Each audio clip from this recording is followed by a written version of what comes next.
ఓం సాయిరామ్. సమర్థ సద్గురు సాయినాథ్ మహారాజుకి జై. సాయి భక్తులందరికీ నమస్కారం అండి. మన బాబా గారి దయ వల్ల మనందరం బాగుండాలి, సంతోషంగా ఉండాలి అని చెప్పి మనస్ఫూర్తిగా కోరుకుంటూ ఈరోజు వీడియో స్టార్ట్ చేస్తున్నాను ఫ్రెండ్స్.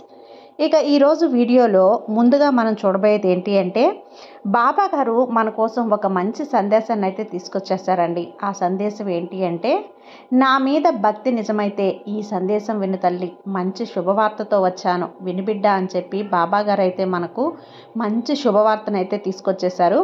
ఆ శుభవార్త ఏంటి అనేది వినే ముందుగా ఈ వీడియో కనుక మీకు నచ్చినట్లయితే లైక్ చేసి సబ్స్క్రైబ్ చేయండి.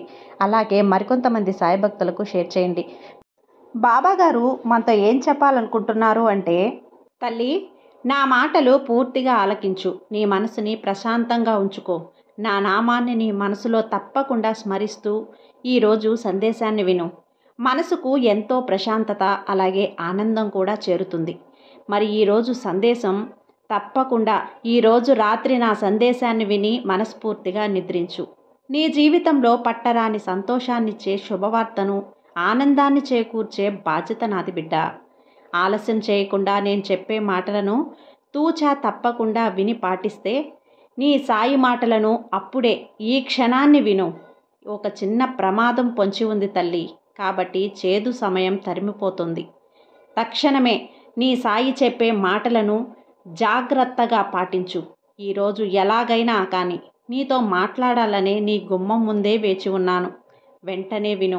ఇది నీకు మాత్రమే వచ్చినటువంటి అదృష్టంగా భావించు. కాబట్టి నా మాటలు నువ్వు వదులుకుంటే మరలా నువ్వు వినటం కష్టమైపోతుంది. మనసు పెట్టి నేను చెప్పే మాటలను విను తల్లి. ఎందుకంటే అంబరాన్ని తాకేటువంటి శుభవార్త ఈరోజు నువ్వు వినబోతున్నావు.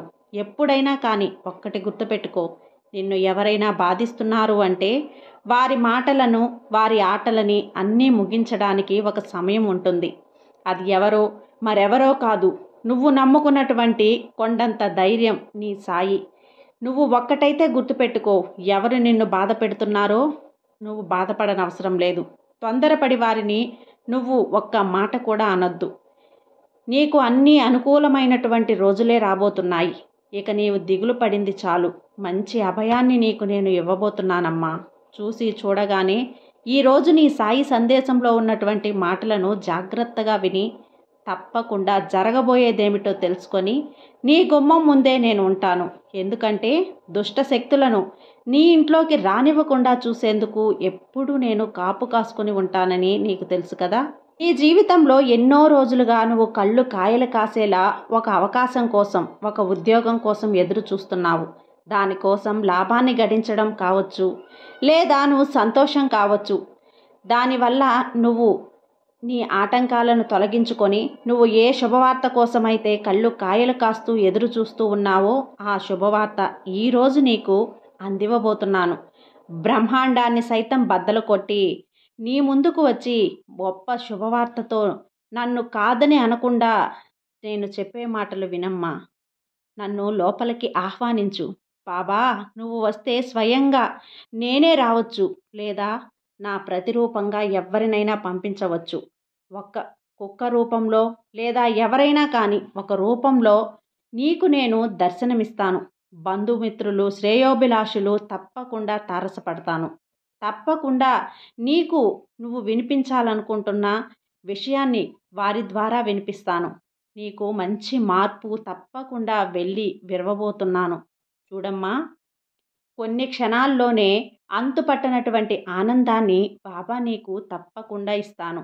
నీకు ఇచ్చి చాలా నువ్వు సంతోషంగా మురిసిపోతావు. చెప్పుకోవద్దు అంటే నీకు సంబంధించినటువంటి విషయాలు ఉంటాయి కదా, వాటిని నువ్వు ఎవ్వరితోనూ పంచుకోవద్దు. నీకు నువ్వే చెప్పుకో, అంతేకాని ఎవ్వరి గురించి చెప్పొద్దు, ఎవరితోనూ చెప్పొద్దు. చూస్తున్నటువంటి ఆ శుభవార్త నీ గుమ్మం వరకు రాబోతుందంటే నీకు ఏం కావాలో చెప్పు.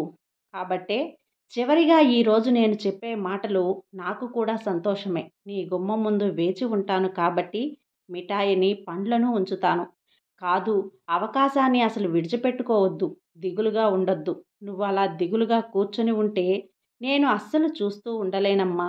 శుభవార్త నీ చెవిన పడిన వెంటనే నువ్వు ఎంతో సంతోషంతో పొంగిపోతావు. సాయిని ఈ క్షణం నుండి ఇంకా ఎక్కువగా నమ్ముతావు. నీ మనసు ఎంతో సంతోషంగా ఉంటుంది. రాసిపెట్టుకో. ఈ సందేశాన్ని ఖచ్చితంగా నువ్వు రాసిపెట్టుకో. నువ్వు అనుకున్నది నెరవేరుతుందో లేదో. షిరిడీ నుంచి వచ్చినందుకు నీ జీవితంలో మలుపు రానటువంటి ముఖ్యమైనటువంటి రోజుగా మారబోతుందని తెలుసుకో. నీ కోరికను నెరవేర్చడమే నా బాధ్యతగా నేను భావిస్తున్నాను బిడ్డ.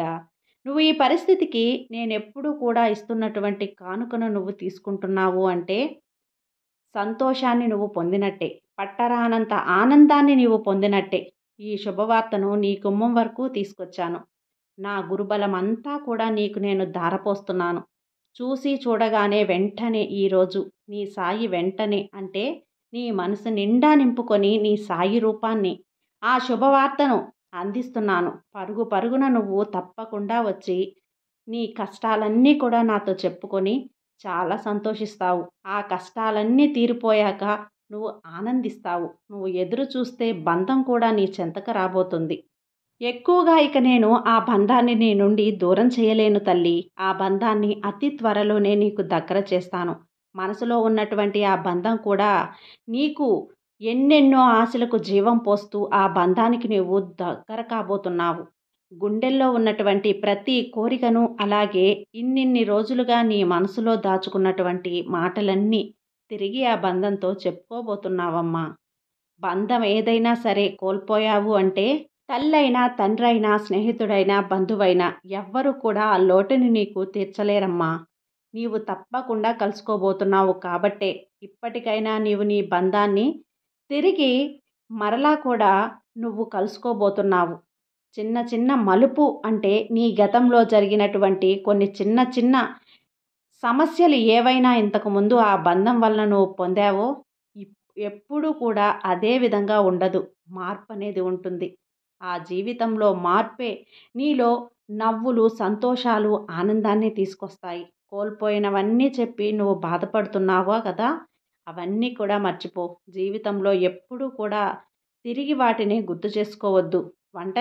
ఒంటరైపోయావు అని బాధపడద్దు. అలాగే ఏ ఎడలా కూడా నువ్వు ఇక నుండి నీకు తోడు రాబోతుంది. నీ దారిలో నువ్వు నడువు. ఒక మంచి బంధమైతే నీకు దగ్గర కాబోతుంది. నీడల్లే నీకు ఎప్పుడూ మంచిగా తోడుగా నీ వెన్నంటే ఉండి నిన్ను ఎప్పుడూ కూడా కాపాడుతుంది. నీ మనసులో ఇన్నాళ్ళు దాచుకున్నటువంటి ఆ అనుభవాలను ప్రతి మాటను వారితో పంచుకొని చాలా ఆనందంగా గడపబోతున్నావు. అలాగే నీ మనసులో ఉన్నటువంటి బాధంతా కూడా తొలగిపోబోతుంది. నిన్ను అర్థం చేసుకునేటువంటి బంధం కోసం నువ్వు ఎదురు చూస్తూ ఉండు.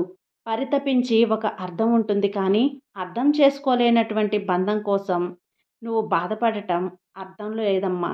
నీ మనసు తప్పకుండా నీ మనసును నీ బంధం అర్థం చేసుకుంటుంది.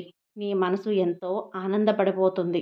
మంచిగా నీవు ఇన్ని రోజులు కూడా కోల్పోయినటువంటి రోజులన్నీ కూడా వారితో కలిసి ఆనందించగా ఆనందంగా గడపబోతున్నావు. నీ బాధ ఏదైనా సరే, సంతోషం ఏదైనా కానీ అసలు నిజంగా ఒక విగత జీవిలా మారిపోయావు. నీ బంధం నీవుకో పరితపించావో ఆ బంధం ఈరోజు నీ వాకిలి ముందు నిలవబోతుంది. చూడు, బంధం అనేది నీ బాధను పంచుకునేలా ఉండాలే కానీ బాధ పెట్టేలా ఉండకూడదు. ఇక నుంచి నీ బంధంలో నువ్వు జాగ్రత్తగా ఆనందంగా గడుపు.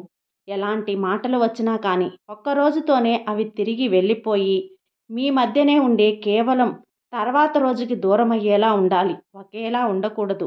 మనం ఇప్పుడు బాధపడుతూ ఉండొచ్చేమో కానీ మనం బాధ పెట్టే వారిని కానీ మనల్ని బాధ పెట్టిన వారే బాధపడేటువంటి రోజు అనేది వస్తుంది.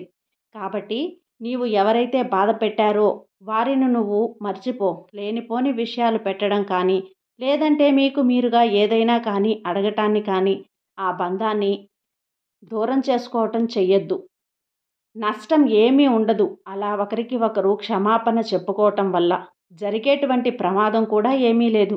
ఎందుకంటే ఒకరినొకరు అర్థం చేసుకోవడం వల్ల మంచే జరుగుతుంది. మునుపటిలా ఉండొచ్చు. క్షమించమని అడగటంలో తప్పేముంటుంది? మీరైతే మంచిగా మునుపటిలా మీకున్నటువంటి అహంకారాన్ని పక్కన పెట్టి మీ కుటుంబంతో సంతోషంగా నువ్వు జీవించడానికి ప్రయత్నించు. ఆ సంతోషమే జీవితాంతం ఉంచుకునేలా ప్రయత్నించు. ఒక మెట్టు దిగి ఉండు. నువ్వు సంతోషంగా నీ బంధంతో జీవితాంతం కలకాలం సంతోషంగా ఉండాలనే నీ బాబా కోరుకుంటున్నాను తల్లి. నీ బాబా నీకు తోడుగా ఉంటాను. నువ్వు చేసే పనిలో ఎప్పుడూ నీకు అండగా ఉంటాను. ఇక నుంచి నీ జీవితం పువ్వుల బాటలా, నవ్వులు పువ్వులు విరిసేలా ఉంటుంది. కాబట్టి బాబా మీద నమ్మకంతో ఉండు. అంతా మంచే జరుగుతుంది. రాత్రి నీ బాబా చెప్పే సందేశాన్ని వినేందుకు సిద్ధంగా ఉండమ్మా. నీ సాయి నీ కోసం ఎప్పుడైనా ఏదైనా చేస్తాను. నీ సాయి నీకు తోడు ఉండగా నీకు భయమెందుకు చెప్పు. సర్వే జన సుఖినో భవంతు. జై సాయిరాం.